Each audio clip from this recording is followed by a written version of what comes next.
Assalamualaikum warahmatullahi wabarakatuh. Kami dari kelompok 8 ingin mempresentasikan hasil kerja kelompok kami yang bertemakan pendidikan yang berjudul Animal Cell. Sel adalah unit struktural dan fungsional yang paling terkecil yang terdapat dalam suatu organisme. Jadi sel itu terbagi menjadi dua, prokariot dan eukariot. Prokariot adalah sel yang tidak memiliki membran inti seperti bakteri dan alga biru, sedangkan eukariot adalah sel yang memiliki membran inti seperti sel pada hewan dan sel pada tumbuhan. Jadi kami ingin mempresentasikan struktur organel di dalam sel hewan. Yang pertama ada membran plasma. Membran plasma ini adalah cairan pelindung yang melindungi organ-organ di dalam ini dari masuknya bakteri. Jadi kalau misalkan ada bakteri yang masuk, dia yang akan menseleksi biar bakteri itu tidak masuk. Habis itu yang kedua ada nukleus. Nukleus adalah inti sel yang berguna untuk mengatur segala kegiatan-kegiatan organel di dalam sel.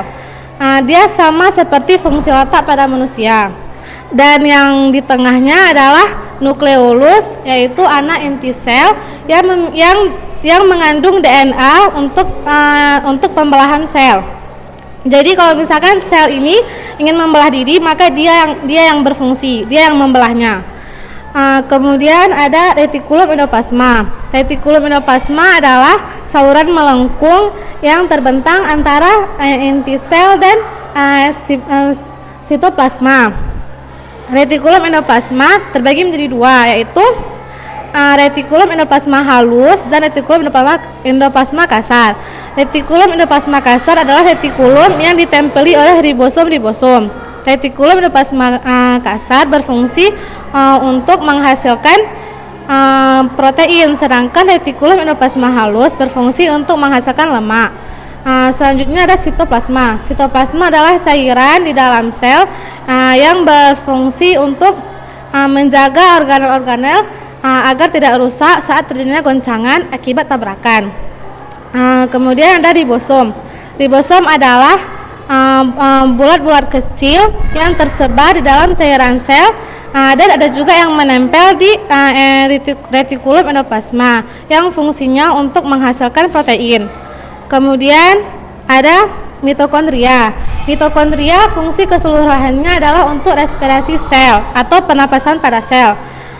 Dan mitokondria terbagi menjadi dua bagian.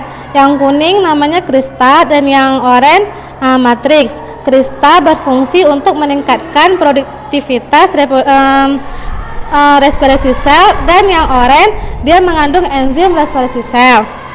Kemudian ada badan Golgi. Badan Golgi adalah organel yang berbentuk seperti tumpukan karung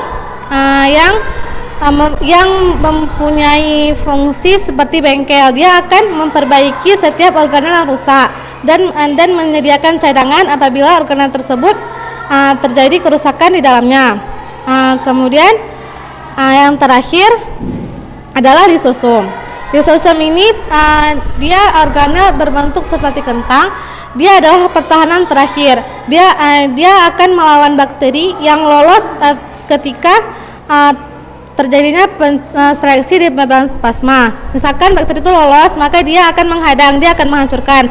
Tapi jika lisosom ini kalah dengan bakteri lebih kuat daripada lisosom, maka dia akan hancur dan sel ini akan hancur semua. Organel dalam ini tidak berfungsi lagi. Sekian dari kami, terima kasih. Wassalamualaikum warahmatullahi wabarakatuh. Siap sekali penjelasannya ya, jelas ya. Tindakan dirinya nggak paham juga aku masalah ini. Oh ini ada guru biologi.